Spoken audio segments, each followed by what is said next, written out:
Assalomu alaykum.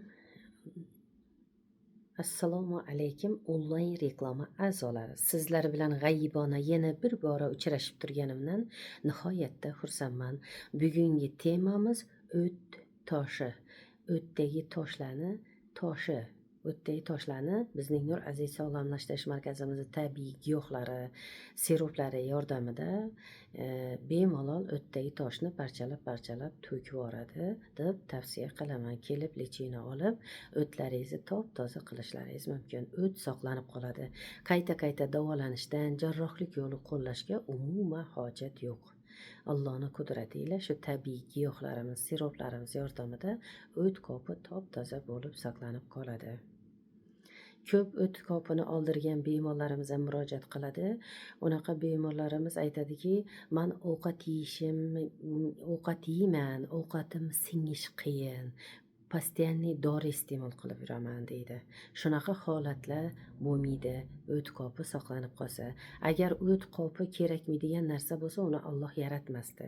Inson uchun o't ko'pi ovqat yegan ovqati singishi uchun juda ham zarur.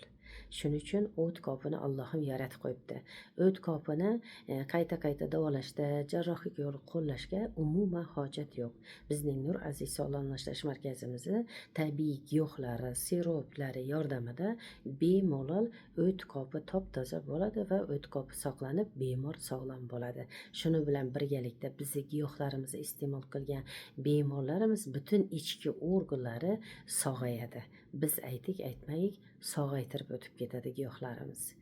Sog' bo'linglar, omon bo'linglar, layklaringizni bosaveringlar. Kelgisi efirlargacha tilab qolaman.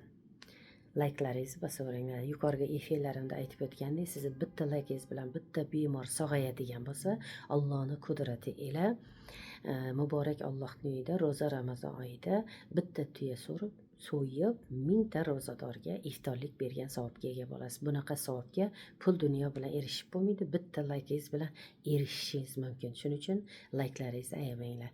Sog' bo'linglar, omon bo'linglar. Layklaringizni bosaveringlar.